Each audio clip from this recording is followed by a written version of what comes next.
ಇನ್ನು ಶ್ರೀನಿವಾಸ್ ಪ್ರಸಾದ್ ಅವರು 1947 ಆಗಸ್ಟ್ 6ರಂದು ಮೈಸೂರಿನ ಅಶೋಕಪುರಂನಲ್ಲಿ ಅವರು ಜನಿಸಿರ್ತಾರೆ. ಮಣೇಗಾರ್ ವೆಂಕಟಯ್ಯ ಪುತ್ರ ವಿ ಶ್ರೀನಿವಾಸ್ ಪ್ರಸಾದ್ ಅವರು ಶಾರದಾ ವಿಲಾಸ ಕಾಲೇಜಿನಲ್ಲಿ ಬಿಎಸ್ಸಿ ಪದವಿಯನ್ನ ಪಡೆದುಕೊಂಡಿರ್ತಾರೆ. ಕಾಲೇಜು ದಿನಗಳಲ್ಲೇ ಫುಟ್ಬಾಲ್ ಆಟಗಾರರಾಗಿದ್ದರು ಶ್ರೀನಿವಾಸ್ ಪ್ರಸಾದ್ ಅವರು. ಸಂಸದ ವಿ ಶ್ರೀನಿವಾಸ್ ಪ್ರಸಾದ್ಗೆ 3 ಹೆಣ್ಣು ಮಕ್ಕಳಿದ್ದಾರೆ. ಪ್ರತಿಮಾ ಪ್ರಸಾದ್, ಪೂರ್ಣಿಮಾ ಪ್ರಸಾದ್, ಪೂನಂ ಪ್ರಸಾದ್.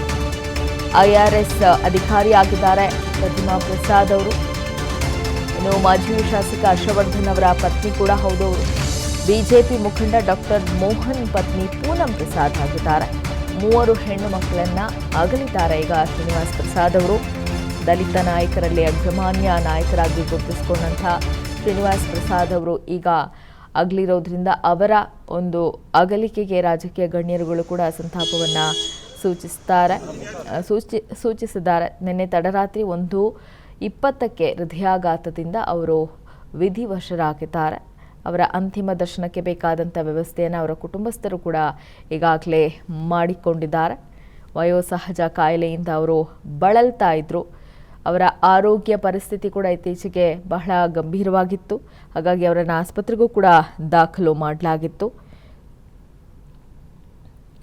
ಇವರು ಒಟ್ಟು 14 ಚುನಾವಣೆಗಳನ್ನು ಎದುರಿಸಿ 6 ಬಾರಿ ಲೋಕಸಭೆಗೆ ಹಾಗೆ 2 ಬಾರಿ ವಿಧಾನಸಭೆಗೆ ಕೂಡ ಶ್ರೀನಿವಾಸ್ ಪ್ರಸಾದ್ ಅವರು ಆಯ್ಕೆಯಾಗಿದ್ದಾರೆ. ಮುಲಾಜಿಲ್ಲದೆ ಇವರು ಮಾತನಾಡ್ತಾ ಇದ್ರು. ಅಂದರೆ ಶೋಷಿತ ದಲಿತರ ಪ್ರಮುಖ ನಾಯಕರಾಗಿ ಕೇಂದ್ರದಲ್ಲಿ ವಾಜಪೇಯಿ ಸರ್ಕಾರದಲ್ಲಿ ಆಹಾರ ಮಂತ್ರಿಯಾಗಿ ಕೂಡ ಇವರು ಕರ್ತವ್ಯವನ್ನು ನಿರ್ವಹಿಸಿದ್ದಾರೆ. ಇತರ ರಾಜ್ಯದಲ್ಲೂ ಕೂಡ ಕಂದಾಯ ಸಚಿವರಾಗಿ ಕರ್ತವ್ಯವನ್ನು ನಿರ್ವಹಿಸಿದ್ದಾರೆ ಶ್ರೀನಿವಾಸ್ ಪ್ರಸಾದ್ ಅವರು. ಸಾರ್ವಜನಿಕ ವಿಚಾರಗಳನ್ನು ಯಾವುದೇ ಮುಲಾಜಿಲ್ಲದೆ ಈ ಶ್ರೀನಿವಾಸ್ ಪ್ರಸಾದ್ ಅವರು ಮಾತನಾಡ್ತಾ ಇದ್ರು. ಒಂದೊಮ್ಮೆ ದಿವಂಗತ ರಾಜೀವ್ ಗಾಂಧಿ ಕುರಿತು ಪ್ರಧಾನಿ ನರೇಂದ್ರ ಮೋದಿ ಅವರು ಟೀಕಿಸಿದಾಗ ಅದನ್ನು ಇವರು ಬಹಿರಂಗವಾಗಿಯೇ ಖಂಡಿಸಿದ್ದನ್ನು ಗಮನಿಸಬಹುದು. ಶ್ರೀನಿವಾಸ್ ಪ್ರಸಾದ್ ಕರ್ನಾಟಕ ಬಿಜೆಪಿಯ ಉಪಾಧ್ಯಕ್ಷರು ಕೂಡ ಆಗಿದ್ದರು.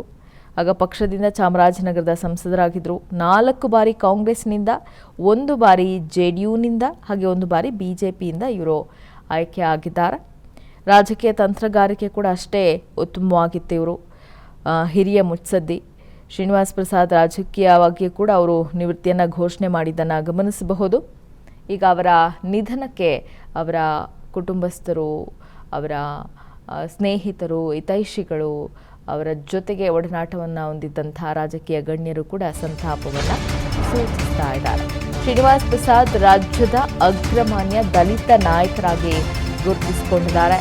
ದಲಿತರ ಮೇಲೆ ದೌರ್ಜನ್ಯ ಆದಾಗ ಅದನ್ನು ಶ್ರೀನಿವಾಸ್ ಪ್ರಸಾದ್ ಅವರು ಖಡಾಖಂಡಿತವಾಗಿ ಖಂಡಿಸ್ತಾ ಇದ್ರು. ಇನ್ನು ಡಾಕ್ಟರ್ BR ಅಂಬೇಡ್ಕರ್ ಅವರ ವಿಚಾರಧಾರೆಗಳನ್ನು ಅವರು ಮೈಗೂಡಿಸಿಕೊಂಡಿದ್ರು. ಜೊತೆಗೆ ಪ್ರಖರ ವಾಗ್ಮಿಯೂ ಕೂಡ ಆಗಿದ್ರು. ಮೈಸೂರು, ಚಾಮರಾಜನಗರ ಭಾಗದ ಪ್ರಭಾವಿ ನಾಯಕರಾಗಿದ್ದರು ಶ್ರೀನಿವಾಸ್ ಪ್ರಸಾದ್ ಅವರು. ಮುತ್ಸದ್ದಿ ರಾಜಕಾರಣಿ ಹಾಗೂ ಉತ್ತಮ ವಾಗ್ಮಿ ಕೂಡ ಶ್ರೀನಿವಾಸ್ ಪ್ರಸಾದ್ ಅವರಾಗಿದ್ದರು. ಇಂತಹ ಒಂದು ಮುತ್ಸದ್ದಿ ರಾಜಕಾರಣಿ ಈಗ ನಮ್ಮನ್ನು ಅಗಲಿದ್ದಾರೆ. 76ನೇ ವಯಸ್ಸಿನಲ್ಲಿ ಹೃದಯಾಘಾತದಿಂದ ವಿಧಿವಶರಾಗಿದ್ದಾರೆ. ಮಣಿಪಾಲ ಆಸ್ಪತ್ರೆಯಲ್ಲಿ ಅವರಿಗೆ ಚಿಕಿತ್ಸೆಯನ್ನು ಕೂಡ ಕೊಡಿಸಲಾಗ್ತಾ ಇತ್ತು. ಆದರೆ ಚಿಕಿತ್ಸೆಗೆ ಅವರು ಸ್ಪಂದಿಸಿಲ್ಲ. ಈಗ ಹೃದಯಾಘಾತದಿಂದ ವಿಧಿವಶರಾಗಿದ್ದಾರೆ. SSLC ಆದ್ಮೇಲೆ ರಾಜುಗೆ ಕಾಡ್ತಾ ಇರೋ ಒಂದೇ ಪ್ರಶ್ನೆ, ರಾಜು ಮುಂದೆ ಏನಪ್ಪ? ಮೊದಲು ಇಂಜಿನಿಯರಿಂಗ್ ಮಾಡ, ಬೇಗ ಡಾಕ್ಟರ್ ಆಗಿ ನನ್ನ ವಾಸಿ ಮಾಡಪ್ಪ. ಲೈಫ್ನ ಇಂಪಾರ್ಟೆಂಟ್ ಡಿಸಿಷನ್ಸ್ ನ ರಾಜು ತರ ತಗೊಳ್ಬೇಡಿ. ನಿಮ್ಮ ಭವಿಷ್ಯ ರೂಪಿಸುವ ಹಾದಿಯಲ್ಲಿ ನಾವು ಜೊತೆಗಿರ್ತೀವಿ. ಪರಿಶ್ರಮ PU college, it matters where you start. Manipal ಆಸ್ಪತ್ರೆಯಲ್ಲಿ ಅವರಿಗೆ ಚಿಕಿತ್ಸೆಯನ್ನು ಕೂಡ ನೀಡಲಾಗ್ತಾ ಇತ್ತು. ಆದರೆ ಚಿಕಿತ್ಸೆ ಫಲಕಾರಿಯಾಗದೆ ಅವರು ನಿಧನರಾಗಿದ್ದಾರೆ. ಪತ್ನಿ ಹಾಗೆ 3 ಹೆಣ್ಣು ಮಕ್ಕಳನ್ನು ಅವರೀಗ ಅಗಲಿದ್ದಾರೆ. 76 ವರ್ಷ ವಯಸ್ಸಿನ ಶ್ರೀನಿವಾಸ್ ಪ್ರಸಾದ್ ಅವರು ಹೃದಯಾಘಾತದಿಂದ ವಿಧಿವಶರಾಗಿದ್ದಾರೆ. ಸ್ವಾಭಿಮಾನಿಯಾಗಿದ್ದರು ಶ್ರೀನಿವಾಸ್ ಪ್ರಸಾದ್ ಅವರು. 7 ಬೀಳಿನ ನಡುವೆ ಸ್ವಾಭಿಮಾನಿ ರಾಜಕೀಯ ಜೀವನವನ್ನು ಅವರು ಕಳೆದಿದ್ದಾರೆ. 2013-2018 ಅವಧಿಗೆ ನಂಜನಗೂಡಿನ ಶಾಸಕರು ಕೂಡ ಆಗಿದ್ದರು.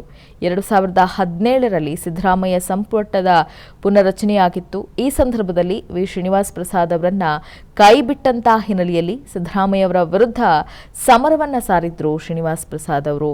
ಬೃಹತ್ ಸ್ವಾಭಿಮಾನಿ ಸಮಾವೇಶವನ್ನು ಕೂಡ ಶ್ರೀನಿವಾಸ್ ಪ್ರಸಾದ್ ಅವರು ನಡೆಸಿರ್ತಾರೆ. ಮೈಸೂರು ಜಿಲ್ಲೆಯ ನಂಜನಗೂಡು, ವರುಣ ಹಾಗೆ ನರಸೀಪುರ, ಚಾಮರಾಜನಗರದಲ್ಲಿ ಬೃಹತ್ ಸಮಾವೇಶವನ್ನು ಶ್ರೀನಿವಾಸ್ ಪ್ರಸಾದ್ ಅವರು ಮಾಡಿರ್ತಾರೆ. ಸಿದ್ದರಾಮಯ್ಯ ಅವರ ಜೊತೆಗೆ ಕೂಡ ಮುನಿಸಿತ್ತು. ಇತ್ತೀಚೆಗಷ್ಟೇ ಆ ಮುನಿಸು ಕೂಡ ಶಮನ ಆಗಿತ್ತು. ಇನ್ನು ಸಿದ್ದರಾಮಯ್ಯ ಅವರು ಶ್ರೀನಿವಾಸ್ ಪ್ರಸಾದ್ ಅವರನ್ನು ಇತ್ತೀಚಿನ ದಿನಗಳಲ್ಲಿ ಕೂಡ ಅವರು ಭೇಟಿಯಾಗಿ ಮಾತುಕತೆಯನ್ನು ನಡೆಸಿದ್ರು. ಹಲವು ವರ್ಷಗಳ ಮುನಿಸು ಕೂಡ ಅಲ್ಲಿ ಶಮನ ಆಗಿತ್ತು. ಅವರ ಆರೋಗ್ಯವನ್ನು ಕೂಡ ಸಿದ್ದರಾಮಯ್ಯ ಅವರು ವಿಚಾರಿಸಿದ್ರು.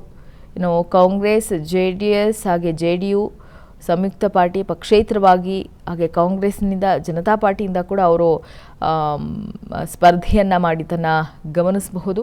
ಕಾಂಗ್ರೆಸ್ನಿಂದ 1983 ಹಾಗೆ 1986 ತನಕ, 1997ರಿಂದ 98, 2006ರಿಂದ 2017 ತನಕ ಕಾಂಗ್ರೆಸ್ ಪಾರ್ಟಿಯಲ್ಲಿದ್ದರು. ಆಮೇಲೆ JDSನಿಂದ 2004ರಿಂದ 2006 ತನಕ ಅವರು ಸ್ಪರ್ಧೆಯನ್ನು ಮಾಡಿದ್ದನ್ನು ಗಮನಿಸಬಹುದು. ಇನ್ನು 1974ರಲ್ಲಿ ಬೂಸಾ ಚಳವಳಿಯ ಮೂಲಕ ಇವರು ರಾಜಕೀಯಕ್ಕೆ ಎಂಟ್ರಿಯನ್ನು ಪಡೆದುಕೊಳ್ತಾರೆ. ಸಚಿವರಾಗಿದ್ದಂಥ ಬಸವಲಿಂಗಪ್ಪ ಅವರ ಹೇಳಿಕೆಯಿಂದ ನಡೆದಂತಹ ಚಳವಳಿ ಇದು. ಬಳಿಕ ಬಸವಲಿಂಗಪ್ಪ ಅವರ ರಾಜೀನಾಮೆಯನ್ನು ಅರಸು ಅವರು ಪಡೆದುಕೊಂಡಿರ್ತಾರೆ. ಬಸವಲಿಂಗಪ್ಪ ರಾಜೀನಾಮೆ ನೀಡಿದ್ರಿಂದ ಶ್ರೀನಿವಾಸ್ ಪ್ರಸಾದ್ ಅವರು ರೊಚ್ಚಿಗೆದ್ದಿರ್ತಾರೆ. 26 ವರ್ಷಕ್ಕೆ ರಾಜಕೀಯಕ್ಕೆ ಶ್ರೀನಿವಾಸ್ ಪ್ರಸಾದ್ ಅವರು ಎಂಟ್ರಿ ಆಗಿರ್ತಾರೆ. ಅನುಕ್ಷಣದ ಸುದ್ದಿಗಳಿಗಾಗಿ ವಿಸ್ತಾರ ನ್ಯೂಸ್ ಯೂಟ್ಯೂಬ್ ಚಾನೆಲ್ ಸಬ್ಸ್ಕ್ರೈಬ್ ಮಾಡಿ. ಹೊಸ ಸುದ್ದಿಗಳ ನೋಟಿಫಿಕೇಶನ್ಗಾಗಿ ಬೆಲ್ ಐಕಾನ್ ಕ್ಲಿಕ್ ಮಾಡಿ. ಲೇಟೆಸ್ಟ್ ಅಪ್ಡೇಟ್ಸ್ಗಾಗಿ www.vistaranews.com ವೆಬ್ಸೈಟ್ಗೆ ವಿಸಿಟ್ ಮಾಡಿ. ಅಂಗೈಯಲ್ಲೇ ಜಗತ್ತಿನ ಸುದ್ದಿ ತಿಳಿಯಲು ವಿಸ್ತಾರ ನ್ಯೂಸ್ ಕನ್ನಡ ಆಪ್ ಡೌನ್ಲೋಡ್ ಮಾಡಿ.